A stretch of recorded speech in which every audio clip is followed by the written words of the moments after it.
The madman theory of international relations has often been invoked in the Trump era. Leaders should act irrationally and unpredictably, the theory goes, to convince their enemies they're capable of anything.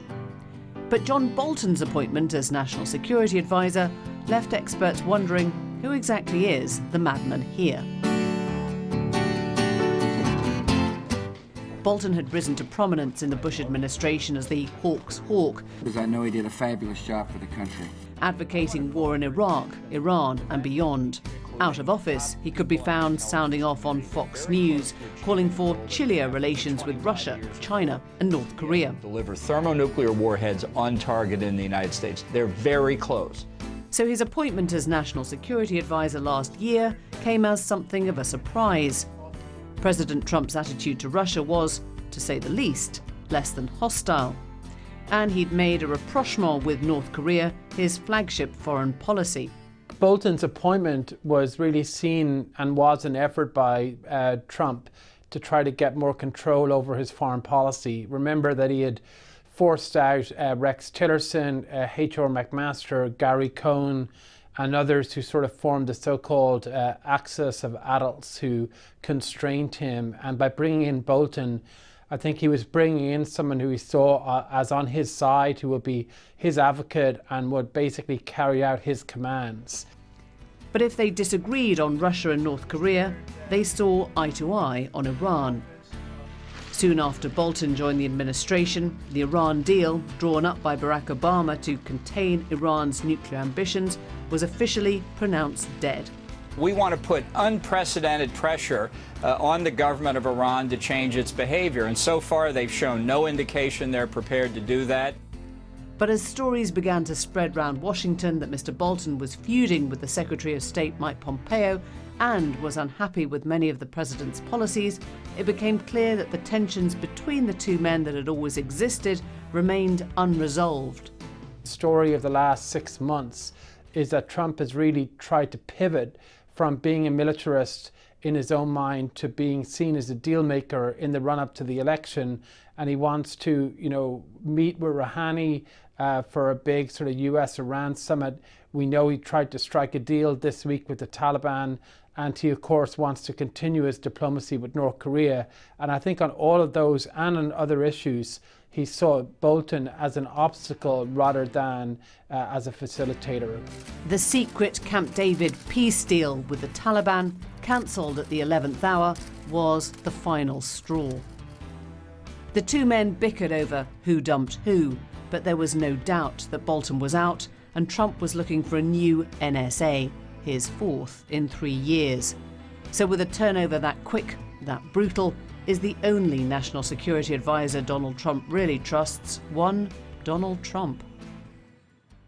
Well, joining us now from Washington, D.C. is David Frum, the senior editor at The Atlantic, and Jenna Ellis-Reeves, the Trump 2020 Advisory Board member. Thanks to you both. David Frum, do you subscribe to the madman's theory of international relations, that you have to have someone on board who threatens to do the impossible? No, I think your PAC tried to, that you set us up with, tried to impose a kind of rationality on the Trump foreign policy that simply isn't there. People, when you hear talk of a Taliban summit in Camp David, people might think that was a good idea. They might think it was a bad idea. But the point is, it didn't exist. It was vaporware. It was a total fabrication. Trump canceled it once he figured out that it wasn't going to happen in order to look powerful. What John Bolton is in the tradition of John Kelly, the former White House Chief of Staff, who tried to make the president be a little bit more like a president and a little less like a toddler, to do some work, to read some briefings. And that's why Trump got angry at him.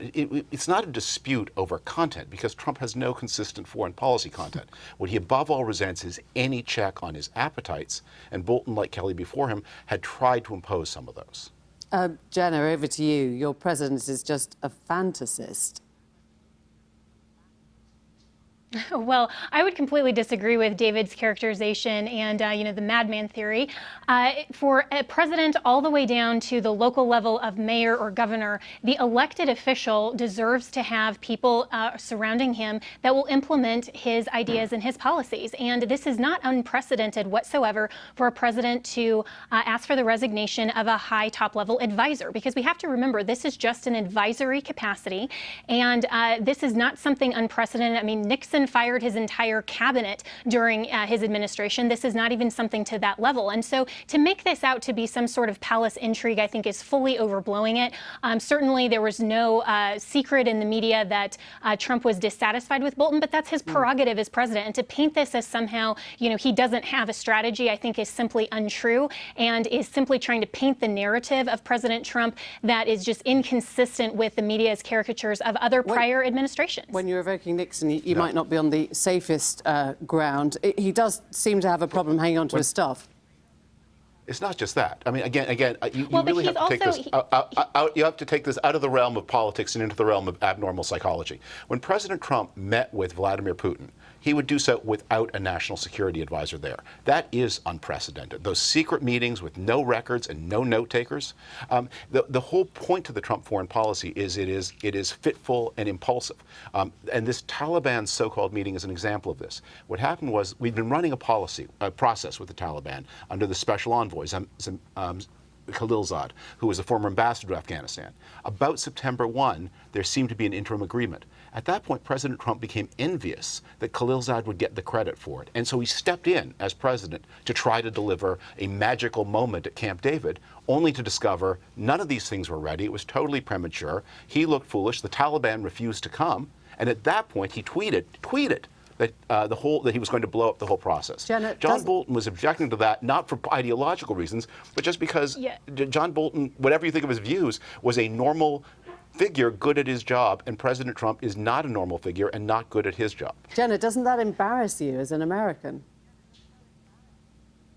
Not at all. And I would completely, again, disagree with David's characterization. I mean, certainly the American people wanted something different. They wanted something abnormal, by definition, being not a typical politician. He is a businessman. I mean, businessmen look at quarterly reports. They analyze and they make very, very calculated decisions based on personnel. So this is not something that we can analyze through the normalcy of politics as David defines it, or as other media wants to define it, based on some sort of margin or some sort of box that they want to put President Trump into. I think he's done a lot on behalf of the American people. He's looking very good heading into 2020. I think his base has incredibly grown. Myself as an individual, I voted for him just as a vote against Hillary Clinton. But this year in 2020, I'm on his advisory board. I'm very excited to vote for him, and millions of American people share that same opinion. So this isn't embarrassing at all. This is something where the media is trying to paint him as some sort of uncalculated person, where that's just not true in terms of the outcome. And that's your point. We're talking, David. The story we're talking about in Washington immediately before the firing was the revelation that President Trump had been diverting U.S. Air Force flights to Prestwick Airport, which, as you know, in the United Kingdom is a very troubled airport southwest of Glasgow. About $17 million flowed into that airport, which had been running a deficit of £7 million a year. All of it in order to keep open an airport that served the Trump golf course in Turnberry. The Trump foreign policy is about redirecting public money into Trump's own pocket. Everything else is fitful and aberrant. And as we saw with this shambles about the Taliban, there's nothing wrong with talking to the Taliban. David, that's just your characterization. That's your opinion and your editorialization. That's not actually facts. No, I mean, for you to say that is the $17 million policy priority, that's not true. Writing. When he's looking at North Korea, when he's looking at denuclearization of Iran, when he's looking at all of these things, the China tariffs, those are things that there is a method there. There is foreign policy, and a lot of people, liberals included, they didn't like when Bolton was appointed, and now they're happy that he's gone. Okay, Your side, the liberal side, all they want to do is hate on Trump.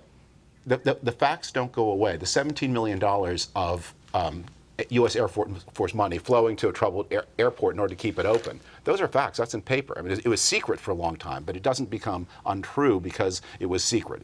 It was true.